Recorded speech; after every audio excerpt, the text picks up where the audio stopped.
हम यहाँ पढ़ने जा रहे हैं कि 5 किंगडम क्लासिफिकेशन सिस्टम एक्चुअली में बना कैसे, है ना। क्योंकि आप एनसीईआरटी में बेटा देखोगे तो पहले 2 किंगडम क्लासिफिकेशन सिस्टम दे रखा है।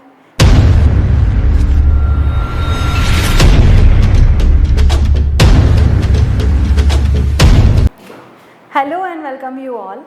ओके, तो बेटा आज हम पढ़ने जा रहे हैं एक बहुत ही छोटा सा टॉपिक, बहुत ही इम्पॉर्टेंट है। इसलिए इम्पॉर्टेंट है क्योंकि नीट में इस चैप्टर से आपको 2 क्वेश्चंस तो आने ही आने हैं, एंड अगर ये आपने पूरा एंटायर कंसेप्ट सीख लिया तो आपके बेटा 4 मार्क्स तो पक्के ही पक्के, मतलब एक क्वेश्चंस तो आपका पूरा एंटायरली फाइनल हो जाएगा, ठीक है। एंड प्लस जैसे जो बच्चे बेटा स्कूल के लिए प्रिपेयर कर रहे होते हैं, उनके स्कूल में एग्ज़ाम्स होती हैं, उनके लिए ये क्वेश्चंस जो है 3 मार्क में भी आ सकता है, 3 मार्क में भी आप कर सकते हो, एंड उसके बाद 2 मार्क्स में, दैट इज़ जितने भी मार्क्स की रिक्वायरमेंट हो वो आपका इस पर्टिकुलर थिंग्स को समझने के बाद कंप्लीट हो जाएगा, ठीक है। चलो, तो बेटा चैप्टर का नाम अगर आप देखोगे तो चैप्टर का नाम क्या है, बायोलॉजिकल क्लासिफिकेशन सिस्टम। एग्जैक्टली इस पिक्चर को देख करके आप समझ गए होंगे कि ओके यहाँ पे लायंस भी है, कुछ थोड़े बहुत बेटा प्लांट्स भी है, एलिफेंट भी है, पैरट भी है, डिफरेंट टाइप्स ऑफ फ्लावर्स भी है। दैट मीन्स कि ये चैप्टर में हम क्लासिफिकेशन पढ़ने जा रहे हैं, एंड कौन सी क्लासिफिकेशन बेटा, तो biological classification. That means biological classification का मतलब होता है classification of entire living organism which are present on a living world, ठीक है। दैट मीन्स कि क्लासिफिकेशन जो है हम सबका करने जा रहे हैं, चाहे वो यूनिसेलुलर प्लांट्स हो, यूनिसेलुलर एल्गी हो, यूनिसेलुलर ऑर्गेनिज्म हो या फिर मल्टीसेलुलर ऑर्गेनिज्म हो, ठीक है। वीडियो जो है बेटा आपका मेन जो मेजर कंटेंट आपके वीडियो का है, that is concept of 5 kingdom classification system. ये 5 किंगडम क्लासिफिकेशन सिस्टम का मेन कंसेप्ट क्या है, दैट मीन्स वो वाला कंसेप्ट नहीं जो एनसीईआरटी में दे रखा है ऑलरेडी, क्योंकि क्लासिफिकेशन सिस्टम में ये क्राइटेरियाज। हम यहाँ पढ़ने जा रहे हैं कि 5 किंगडम क्लासिफिकेशन सिस्टम एक्चुअली में बना कैसे, है ना। क्योंकि आप एनसीईआरटी में बेटा देखोगे तो पहले 2 किंगडम क्लासिफिकेशन सिस्टम दे रखा है, देन डायरेक्टली इन्होंने स्किप किया है 3 किंगडम 4 किंगडम को जंप कराया है 5 किंगडम क्लासिफिकेशन सिस्टम पे, ठीक है। तो बेटा एक्चुअली में ये 5 किंगडम क्लासिफिकेशन सिस्टम इवॉल्व कैसे हुआ, कैसे बना, एंड उसकी एंटायर जितनी भी एंटायर थ्योरीज हैं, दैट मीन्स कि कैसे इनका डिस्कवरी हुआ, कैसे ये किंगडम क्लासिफिकेशन सिस्टम बना, वो सारे कंसेप्ट को हम इस वीडियो में सीखने जा रहे हैं, ठीक है। बहुत ही बेटा छोटा सा कंसेप्ट है, और लिटरली अगर आप वर्ड टू वर्ड ध्यान दोगे तो आपको एनसीईआरटी का फर्स्ट एंड सेकंड पेज जो दे रखा है, 2 kingdom 3 kingdom, drawbacks of 2 kingdom classification system, ये सारी चीज़ें आपको समझ आएगी, ठीक है। चलो, तो हम बेटा धीरे धीरे करके स्टार्ट करते हैं। सबसे पहले अगर आप देखोगे बेटा क्लासिफिकेशन को, तो इनका ये सबसे फर्स्ट जो क्लासिफिकेशन था, only based on superficial characters of living organism performed by them, दिया किसने था बेटा, एरिस्टोटल ने, ठीक है। एरिस्टोटल अराउंड 360 BC में फर्स्ट क्लासिफिकेशन सिस्टम दिया था। इन्होंने क्लासिफिकेशन सिस्टम में सिर्फ और सिर्फ सम ऑब्जर्वेबल कैरेक्टर्स को ही कंसर्न किया था। दैट मीन्स कि जो वो चीज़ें देख पा रहे थे, उनके आसपास जितनी चीज़ें अवेलेबल थी, उसके बेसिस पे इन्होंने क्या किया था बेटा, क्लासीफाई किया था। फॉर एग्जांपल अगर हम बात करें तो प्लांट्स जो होते हैं ये कंटिन्यूअसली ग्रोथ करते रहते हैं, अकॉर्डिंग टू एरिस्टोटल, जो उन्होंने क्लासिफिकेशन में यूज़ किया था कि they are continuously growing. Animals जो होते हैं बेटा कंटिन्यूअसली ग्रोथ नहीं करते, फिक्स्ड ग्रोथ रेट वाले होते हैं, ठीक है। प्लांट्स जो होते हैं वो अपनी ही जगह पे रहते हैं, दैट मीन्स कि नो लोकोमोशंस। एनिमल्स जो होते हैं वो लोकोमोशंस करते हैं। प्लांट्स जो है बेटा खुद का फूड खुद से बनाते हैं, बट एनिमल्स जो होते हैं मोस्टली बेटा कैसे होते हैं, हेटेरोट्रॉपिक ऑर्गेनिज्म होते हैं। तो जो सबसे बेसिक क्लासिफिकेशन एरिस्टोटल ने दिया था अराउंड 360 BC, इन्होंने एनिमल्स को एंटायर लिविंग ऑर्गेनिज्म को 2 ग्रुप में कैटेगराइज किया था, that is plants and animals. And again plants का भी इन्होंने क्लासिफिकेशन किया था तो मेन उसमें बेटा मेन बेसिस क्या था, on the basis of size and on the basis of habitat इन्होंने एनिमल्स को भी क्लासीफाई किया था। On the basis of size में आप देखोगे तो प्लांट्स कुछ जो होते हैं बेटा स्मॉल होते हैं, मीडियम साइज़ वाले होते हैं, कुछ लार्ज साइज़ वाले होते हैं। तो इस तरीके से इन्होंने हर्ब्स, श्रब्स एंड ट्रीज में क्लासीफाई किया एंड देन उसके बाद एनिमल्स का क्लासिफिकेशन किया था ऑन द बेसिस ऑफ कि उनके हैबिटेट कहाँ पे होते हैं। दैट मीन्स कि कुछ जो होते हैं बेटा लैंड पे रहने वाले होते हैं, टेरेस्ट्रियल होते हैं, कुछ एक्वाटिक होते हैं, कुछ एरियल होते हैं। तो लैंड पे रहने वाले को वॉकर्स कहा, एनिमल्स जो वाटर में रहते हैं उनको स्विमर्स कहा, एंड एनिमल्स जो एयर में रहते हैं बेटा उनको फ्लायर्स कहा। ठीक है, फिर उसके बाद इन्होंने एनिमल्स का अलग से और भी क्लासिफिकेशन किया था।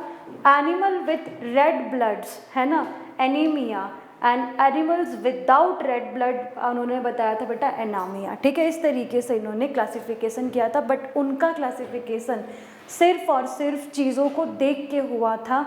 इन्होंने कोई पर्टिकुलरली सेल वॉल क्या होता है, सेल क्या होता है, या आप बोल सकते हैं कि कुछ साइंटिफिक प्रूफ नहीं दिए थे अपने क्लासिफिकेशन सिस्टम में। सब चीज़ों को बेटा उन्होंने क्या किया था, सेग्रीगेट कर दिया था। ठीक है, एंड क्योंकि उस टाइम पे इतने सारे डिस्कवरीज भी नहीं हुए थे, there is no discovery of nucleus, there is no discovery of cell wall. तो इस तरीके से जो उन्होंने क्लासिफिकेशन अपनी जो सिस्टम दी थी बेटा, वो इस तरीके से सिर्फ और सिर्फ जो है मॉर्फोलॉजिकल कैरेक्टर्स, या फिर आप बोल सकते हो कि उन्होंने सिर्फ सुपरफिशियल कैरेक्टर को स्टडी करके की थी। ठीक है, नाउ सबसे पहला अगर हम क्लासिफिकेशन की बात करें तो फर्स्ट क्लासिफिकेशन सिस्टम कार्लोइस लिनियस ने दिया था अराउंड 1758। ठीक है, 1758 में सबसे फर्स्ट जो क्लासिफिकेशन सिस्टम थी किसने दी थी बेटा, कार्लोइस लिनियस ने। एंड इन्होंने क्या किया था, कौन कौन से कैरेक्टर को सिलेक्ट किया था, तो सबसे पहला presence in absence of cell wall. ठीक है, on the basis of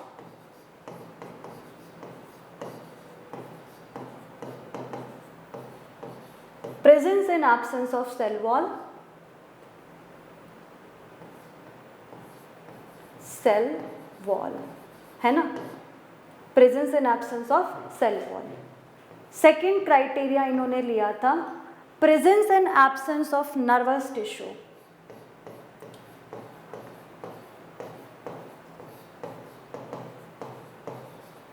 third criteria presence and absence of muscular tissue।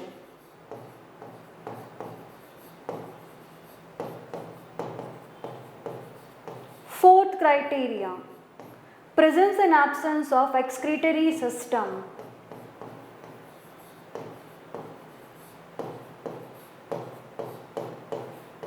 ठीक है, यानी कि हम अगर देखेंगे बेटा ऐसे आप धीरे धीरे करते जाओ तो देर आर सेवरल कैरेक्टर्स जो इन्होंने स्टडी की थी, और उसी बेसिस पे इन्होंने दो किंगडम बनाई थी, that is kingdom Plantae and kingdom Animalia. ठीक है, इस तरीके से इन्होंने दो किंगडम बनाई।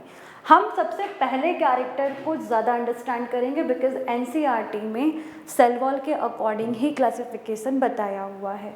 ठीक है, तो जिनके पास सेल वॉल था, ठीक है, जिनके पास सेल वॉल था उन सभी लिविंग ऑर्गेनिज्म को इन्होंने कहाँ रखा बेटा, प्लांट किंगडम पे। एंड जिनके पास सेल वॉल एब्सेंट था उन सभी लिविंग ऑर्गेनिज्म को उन्होंने बेटा कहाँ रखा था, एनिमल किंगडम में। ठीक है, अगर आप देखोगे तो लिनियस जो है बेटा वो भी सुपरफिशियल कैरेक्टर्स की ही स्टडी कर रहे थे, बट क्योंकि 1665 में रॉबर्ट हुक ने ऑलरेडी क्या किया था बेटा, सेल डिस्कवर कर दिया था, धीरे धीरे सेल वॉल की भी डिस्कवरी हो गई थी। तो इस तरीके से उस टाइम पे कार्लोइस लिनियस ने कुछ ऐसे भी कैरेक्टर की स्टडी की थी, दैट इज एनाटॉमिकल कैरेक्टर की भी स्टडी की थी, इंटरनल सेल्स की भी, कि जिनके पास सेल वॉल होता है उन सभी को इन्होंने किस में इंक्लूड कर दिया बेटा, प्लांट किंगडम में। एंड जिनके पास सेल वॉल एब्सेंट होता है उन सभी को उन्होंने बेटा किस में इंक्लूड कर दिया था, एनिमल किंगडम में। तो इस तरीके से इन्होंने टू किंगडम क्लासिफिकेशन सिस्टम बनाया। नाउ बाकी के अदर कैरेक्टर्स बेटा और क्या थे, तो presence and absence of nervous system. Generally हमें भी पता है और आप भी जानते हो बेटा कि जो प्लांटी होते हैं उनके पास नर्वस सिस्टम नहीं होता है, एनिमल्स के पास बेटा वेल डेवलप्ड नर्वस सिस्टम होता है। देन उसके बाद presence and absence of muscular tissue, plants में मस्कुलर टिश्यूज नहीं दिखाई देंगे बट एनिमल्स में मस्कुलर टिश्यूज होते हैं। Presence and absence of excretory system, obviously animals के पास बेटा क्या होता है कि वेल डिफाइंड एक्सक्रीटरी सिस्टम होते हैं एंड प्लांट्स के पास नहीं होते। ठीक है, तो ये कुछ कैरेक्टर्स थे जिनके अकॉर्डिंग कार्लोइस लिनियस ने टोटल 2 किंगडम क्लासिफिकेशन सिस्टम में इंक्लूड किए थे। ये सारे क्राइटेरियाज थे बेटा, क्राइटेरियाज बहुत सारे हैं बट उसमें से हमें फ्यू क्राइटेरियाज पे ही ध्यान देना है एंड फ्यू में भी सबसे फर्स्ट आपको याद रखना बेटा सेल वॉल। ठीक है, अब देखो किंगडम प्लांटी में इन्होंने एल्गी को इंक्लूड किया, फंजाई को इंक्लूड किया, बैक्टीरिया को इंक्लूड किया, ब्रायोफाइट, टेरिडोफाइट, स्पर्मेटोफाइटा सबको इंक्लूड कर लिया था। सिमिलरली एनिमालिया किंगडम के अंदर सभी के सभी हायर एनिमल्स, दैट इज अगर हम बात करें तो इन्होंने प्रोटोजोआ से लेकर के हायर एनिमल कॉर्डेटा तक सबको रख लिया था किसमें बेटा, किंगडम एनिमालिया में। ठीक है, चलो अगर आप देखोगे बेटा इनके 2 किंगडम क्लासिफिकेशन का जो यहाँ पे चार्ट बना है, जैसे इन्होंने एनिमल्स को इंक्लूड किया है, प्लांट्स को इंक्लूड किया है, तो आपको ऑटोमेटिकली थोड़ा बहुत तो बेटा नॉलेज आ ही जाएगा। क्या आएगा कि इनकी जो क्लासिफिकेशन सिस्टम थी इसमें बहुत सारे ड्रॉबैक्स थे, है ना। सबसे पहला ड्रॉबैक्स अगर हम बात करें तो बोथ ऑफ द किंगडम के अंदर there is no any perfect separation of prokaryotic living organism and eukaryotic living organism. ठीक है, जैसे हम बात करें किंगडम प्लांटी किंगडम, तो किंगडम प्लांटी में algae, fungi, bacteria and the higher plants that is bryophyta to spermatophyta सब में सेल वॉल प्रेजेंट है। एल्गी में भी सेल वॉल होता है, फंजाई में भी सेल वॉल होता है, bacteria also included in cell wall, that means उसमें भी होता है, ब्रायोफाइट्स, टेरिडोफाइट्स, स्पर्मेटोफाइटा सब में होता है। बट क्योंकि हमें पता है कि बैक्टीरिया जो होता है बेटा ये क्या है, प्रोकैरियोटिक ऑर्गेनिज्म है, वेल डिफाइंड न्यूक्लियस नहीं होता है, बट बाकी के सभी ऑर्गेनिज्म की वेल डिफाइंड न्यूक्लियस होती है। तो सबसे पहला ड्रॉबैक इनका यही था कि इन्होंने जो प्लांटी किंगडम बनाई थी उसमें बैक्टीरिया एंड उसके साथ साथ सारे यूकैरियोटिक ऑर्गेनिज्म को साथ में रखा था। ठीक है, फिर उसके बाद अगर हम बात करें और मेजर डिफरेंसेस बेटा और ड्रॉबैक्स क्या थे, तो there is no separation of prokaryotic unicellular and multicellular organism. Protozoa unicellular होते हैं, अगर हम बात करें सर्टन एल्गीज तो वो भी बेटा क्या होते हैं, यूनिसेलुलर होते हैं, बैक्टीरिया भी यूनिसेलुलर होता है, सारे के सारे बेटा जितने भी यूनिसेलुलर ऑर्गेनिज्म थे, मल्टीसेलुलर ऑर्गेनिज्म थे, सब एक साथ इंक्लूडेड थे। अगर आप यहाँ पे ध्यान दोगे नेक्स्ट उसके बाद थर्ड ड्रॉबैक बेटा क्या था कि फंजाई जो होते हैं हेटेरोट्रॉपिक ग्रुप ऑफ ऑर्गेनिज्म होते हैं एंड जो प्लांट्स होती है बेटा वो ऑटोट्रॉपिक ग्रुप ऑफ ऑर्गेनिज्म होते हैं, तो उनको एक साथ ही इन्होंने इंक्लूड कर दिया था। दैट मीन्स सबसे पहला ड्रॉबैक था there is no separation of prokaryotic and eukaryotic, prokaryotic and eukaryotic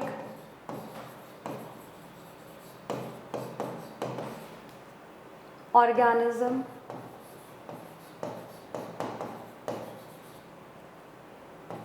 are placed under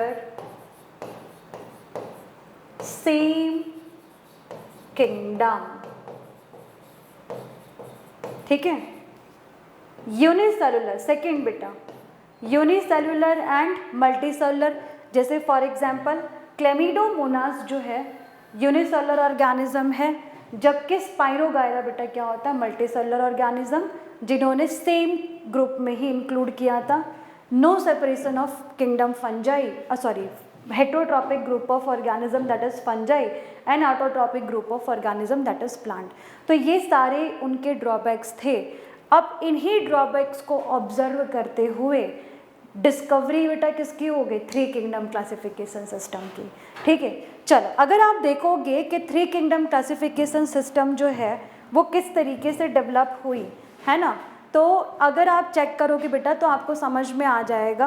अगर आप बेटा ऑब्जर्व करोगे तो देर आर मैनी डिफरेंसेस और many drawbacks of two kingdom classification system, जिसकी वजह से थ्री किंगडम क्लासिफिकेशन सिस्टम को बनाना पड़ा। ठीक है, चलो तो अब देखें थ्री किंगडम क्लासिफिकेशन सिस्टम बेटा कैसे आया और किस तरीके से थ्री किंगडम क्लासिफिकेशन सिस्टम जो है बहुत ही ज़्यादा टू किंगडम क्लासिफिकेशन सिस्टम को के रेफरेंस में अच्छा माना गया। ठीक है, नाउ अगर हम देखें टू किंगडम क्लासिफिकेशन सिस्टम में, है ना, थोड़ा सा मैं आपको यहाँ पे एक्सप्लेन करूँगी बेटा, आप ध्यान देना कि थ्री किंगडम क्लासिफिकेशन सिस्टम कैसे इन्वेंट हुआ था। ठीक है, या डिस्कवर हुआ था।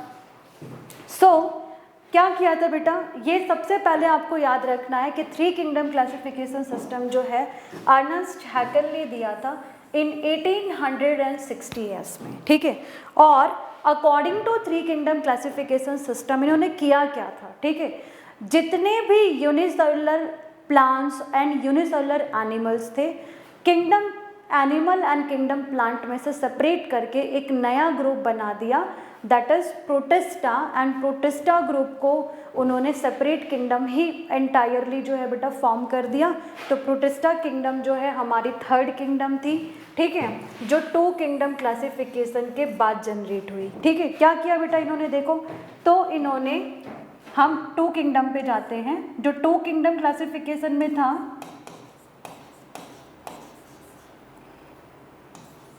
प्लांटियन एनिमालिया,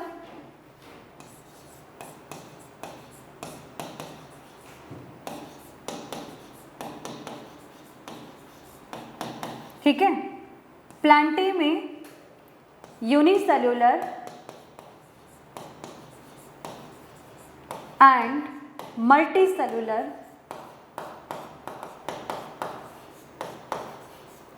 सभी ऑर्गेनिज्म थे। किंगडम एनिमालिया में भी यूनिसेल्युलर एंड मल्टीसेल्युलर सभी के सभी बेटा एनिमल्स थे। तो जो साइंटिस्ट हैकेल है बेटा, इन्होंने क्या किया, इसमें से भी सारे यूनिसेलुलर प्लांट्स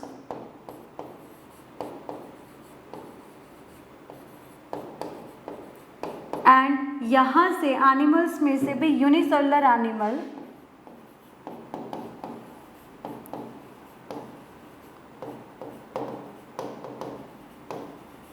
सबको इन्होंने सेपरेट कर लिया एंड इन सभी को सेपरेट करके एक नया किंगडम बनाया, जिसका नाम बेटा क्या रखा, किंगडम प्रोटिस्टा।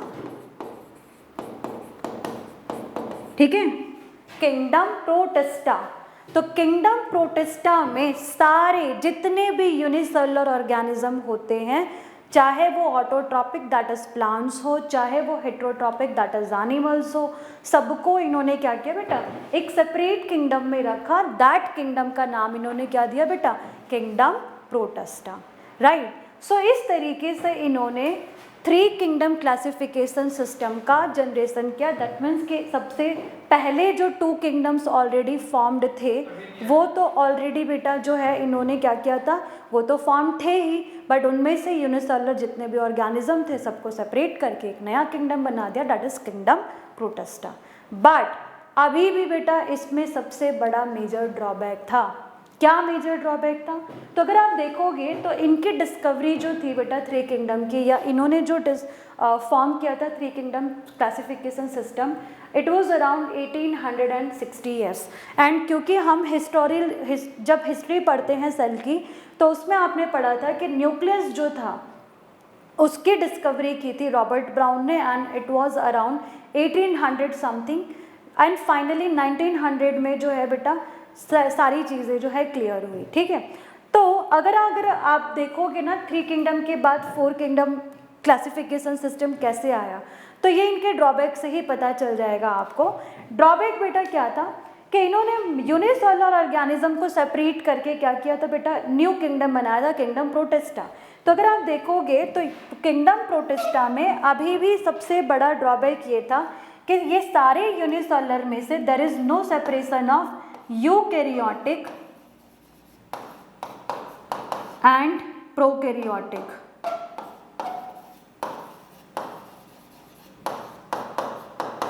सेल है ना, यूकैरियोटिक एंड प्रोकैरियोटिक सारे लिविंग ऑर्गेनिज्म जो थे बेटा वो एक ही किंगडम में इंक्लूडेड थे, that is the kingdom protista. ठीक है, तो इसी वजह से नेक्स्ट उसके बाद जो है बेटा classification system I and scientist Copeland ने अराउंड 1938 है ना, अराउंड 1938 4 किंगडम क्लासिफिकेशन सिस्टम दिया। एंड इन्होंने क्या किया था बेटा, इन्होंने स्टडी की थी अच्छे से प्रोटिस्टा ग्रुप पे। प्रोटिस्टा में इन्होंने देखा कि कुछ प्रोटिस्टेंस ऐसे होते हैं जिनके पास वेल डिफाइंड न्यूक्लियस होता है, कुछ प्रोटिस्टेंस ऐसे होते हैं या कुछ प्रोटिस्टा में ऐसे भी इंक्लूड किए गए थे जिनके पास वेल डिफाइंड न्यूक्लियस नहीं था, राइट। तो इन्होंने क्या किया बेटा, जितने भी सारे वेल डिफाइंड न्यूक्लियस वाले यूनिसेलुलर वाले ऑर्गेनिज्म थे सबको प्रोटिस्टा में रखा, बट जो वेल डिफाइंड न्यूक्लियस वाले नहीं थे दैट इज प्रोकैरियोटिक थे, इन्होंने एक सेपरेट किंगडम बना दिया, दैट इज किंगडम मोनेरा। यानी कि अगर हम बात करें तो मोनेरा के अंदर जितने भी ऑर्गेनिज्म थे सबके पास सब जो थे बेटा कैसे थे, प्रोकैरियोटिक।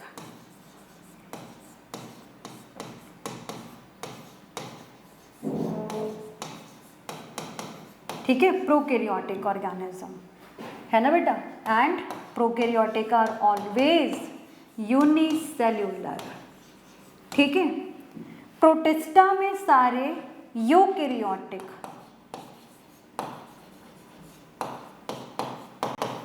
ऑर्गेनिज्म, बट ये भी कैसे थे बेटा, unicellular. And finally metaphyta, that is kingdom plantae।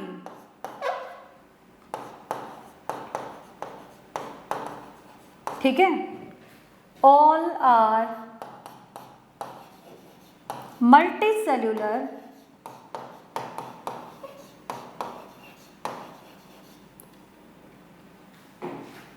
eukaryotic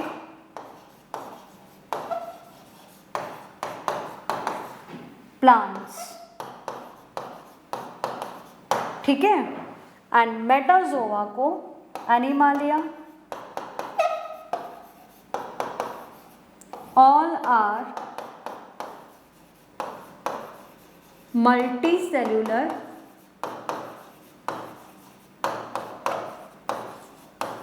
eukaryotic animals. ठीक है, इस तरीके से after 3 kingdom classification system 4 kingdom classification system जो है बेटा उनकी डिस्कवरी हुई। ठीक है, नाउ अभी भी अगर आप देखोगे ना बेटा तो यहाँ पे मेजर ड्रॉबैक है। मेजर ड्रॉबैक क्या है, क्योंकि 4 किंगडम क्लासिफिकेशन सिस्टम में फंजाई का कहीं भी जिक्र नहीं है, एंड फंजाई जो है 4 किंगडम क्लासिफिकेशन के बाद 5th किंगडम क्लासिफिकेशन सिस्टम में जब इंक्लूड की गई तो बेटा मेन उसका रीज़न क्या था, क्यों 4 किंगडम सिस्टम जो है बेटा वो आप बोल सकते हो कि वो फेल हुआ। तो सबसे बड़ा मेजर ड्रॉबैक जो 4 किंगडम क्लासिफिकेशन सिस्टम का था वो ये था कि किंगडम प्लांटी में फंजाई को इंक्लूड किया गया था, जबकि आपको भी पता है या नहीं भी जानते हो तो बेटा आप जानते ही होंगे कि जो किंगडम प्लांटी में फंजाई ग्रुप यहाँ पे इंक्लूडेड थी, तो फंजाई बेटा उनके पास सेल वॉल होता है। ठीक है, ड्रॉबैक्स क्या थे इनके,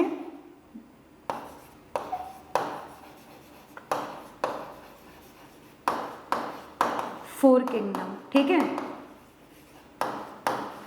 एंड ड्रॉबैक्स ऑफ 4 किंगडम जो था बेटा that is fungi are placed with plants because of cell wall, है ना बेटा, because of cell wall. But अगर आप देखोगे तो उनका mode of nutrition totally different होता है। प्लांट्स जो होते हैं बेटा वो टोटली कैसे होते हैं, ऑटोट्रॉपिक होते हैं, बट फंजाई जो होते हैं बेटा वो टोटली कैसे होते हैं, हेटरोट्रॉपिक होते हैं। यही चीज़ जो है बेटा आर.एच. विटेकर ने अंडरस्टैंड की एंड आर.एच. विटेकर ने फाइनली जो है 5 किंगडम की जो है 5 किंगडम फॉर्म किया according to 5 kingdom classification system. ये एंटायर लिविंग ऑर्गेनिज्म को इन्होंने 5 किंगडम में डिवाइड कर दिया था। कौन कौन सी थी बेटा, किंगडम मोनेरा, किंगडम मोनेरा में जितने भी लिविंग ऑर्गेनिज्म होंगे सभी बेटा कैसे होंगे, प्रोकैरियोटिक होंगे। कैसे होंगे बेटा, प्रोकैरियोटिक। किंगडम प्रोटिस्टा जितने भी होंगे बेटा कैसे होंगे, यूकैरियोटिक ऑर्गेनिज्म होंगे। और किंगडम फंजाई, किंगडम फंजाई में बेटा कैसे होंगे, सभी यूकैरियोटिक। दैट मीन्स कि इस तरीके से हमारा 2 किंगडम से 3 किंगडम, 3 किंगडम से 4 किंगडम, 4 किंगडम से 5 किंगडम क्लासिफिकेशन सिस्टम जो है बेटा डिस्कवर हुआ। ठीक है, ऐसा नहीं होता है कि डायरेक्टली 2 किंगडम क्लासिफिकेशन सिस्टम आया एंड देन उसके बाद 5 किंगडम। बाकी बीच के 2 किंगडम भी है जिसका एंटायरली बेटा जो पूरा एंटायर कंसेप्ट है वो स्किप किया हुआ है एनसीईआरटी में। सो दैट मैंने आपको ये पूरा एंटायर इंट्रोड्यूस कराया कि सबसे फर्स्ट जो किंगडम क्लासिफिकेशन था वो कार्लोइस लिनियस ने दिया था and according to 2 kingdom classification system organism are only defined in a classified in a 2 kingdoms, that is kingdom Plantae and kingdom Animalia। then उसके बाद इसके ड्रॉबैक्स को अंडरस्टैंड किया अर्नेस्ट हैकल ने एंड इन्होंने बेटा क्या किया, प्लांटे किंगडम एनिमल किंगडम में से 3 नई किंगडम बना दी, दैट इज किंगडम प्रोटिस्टा। जितने यूनिसेलुलर थे सबको उन्होंने बाइफरकेट कर लिया, निकाल लिया एंड किंगडम प्रोटिस्टा बना दी। तो इस वजह से अर्नेस्ट हैकल ने 3 किंगडम क्लासिफिकेशन सिस्टम दिया, that is protista, plantae, animalia. Then उसके बाद कॉपलैंड ने अच्छे से अंडरस्टैंड किया कि प्रोटिस्टा के अंदर कुछ ऐसे भी थे जो यूनिसेलुलर प्रोकैरियोटिक ऑर्गेनिज्म थे एंड यूकैरियोटिक भी थे। तो इनमें से इन्होंने प्रोटिस्टा किंगडम में से सेपरेट बेटा किसको कर लिया, मोनेरास को, एंड 4 किंगडम क्लासिफिकेशन सिस्टम बनाया। ठीक है, इस तरीके से अगर आप देखोगे तो इनका यूनिसेलुलर इस तरीके से आप चार्ट को लर्न कर सकते हो। एंड देन उसके बाद फिर क्या हुआ बेटा, तो किंगडम प्लांटे में से सेपरेट किया गया था फंजाई। ठीक है, तो फाइनली कॉपलैंड के बाद 5 किंगडम क्लासिफिकेशन सिस्टम जो है वो आया। ठीक है, तो इस तरीके से आपको याद रखना है कि कैसे 5 किंगडम क्लासिफिकेशन सिस्टम जो है वो जनरेट हुआ। पहले 2 kingdom, then 3 kingdom, then 4 kingdom and then 5 kingdom. तो इस तरीके से आपको है ना बेटा पूरा एंटायरली अंडरस्टैंड करना है एंड कंसेप्ट को अच्छे से सीखना है कि 2 किंगडम से 5 किंगडम क्लासिफिकेशन सिस्टम किस तरीके से जनरेट हुआ। ठीक है, नाउ उसके बाद एनसीईआरटी में कुछ अलग भी पॉइंट्स दे रखे हैं, जैसे for example characters of 5 kingdom classification system, जो ऑलरेडी आप लोगों ने जो है अच्छे से अंडरस्टैंड कर ली होगी। ठीक है, तो ये सारी चीज़ें बेटा हमें पढ़ना है एंड अच्छे से अंडरस्टैंड भी करना है कि 5 किंगडम क्लासिफिकेशन सिस्टम एक्चुअली में बना कैसे था, है ना। चलो, सो आप अच्छे से इस पूरे एंटायर वीडियो को देखो, अच्छे से अंडरस्टैंड करो एंड उसके बाद हम लोग मिलते हैं नेक्स्ट वीडियो में, जो इस चैप्टर का सबसे ही बड़ा कॉम्प्लेक्स टॉपिक्स लगता है स्टूडेंट को, फंजाई, है ना। फंजाई एंड उसकी जितनी भी क्लासेस है, फंजाई को हम याद कैसे रखें, बहुत ज़्यादा डिस्टर्बेंस होता है या फिर बहुत ज़्यादा प्रॉब्लम आती है एग्जाम्पल्स लर्न करने में, तो कुछ ट्रिक्स लेकर के हम लोग नेक्स्ट वीडियो में मिलेंगे कि कैसे हम लोग फंजाई को अच्छे से सेग्रीगेट करें, क्या होता है। ठीक है, तो तब तक के लिए बेटा ये वीडियोज़ आप वॉच करना, अच्छे से अंडरस्टैंड करना एंड रटी रटाई बातें हमें नहीं सीखनी है, उनका फाइनली डिस्कवरी कैसे हुआ स्टेप बाय स्टेप हमें चलना है। तो इस वीडियो को अच्छे से अंडरस्टैंड करो एंड बाकी चीज़ें जो भी है बेटा आप उसको आराम से स्नैप भी ले सकते हो, ठीक है। अंडरस्टैंड करो अच्छे से, पॉइंट्स को कोरिलेट करो एंड देन उसके बाद स्टडी करो, ठीक है। सो फिर उसके बाद हम लोग नेक्स्ट वीडियो में मिलते हैं बहुत ही जल्दी। तब तक के लिए tata bye bye, see you to all. Subscribe कर देना बेटा, लाइक कर देना, ठीक है। Thank you to everyone.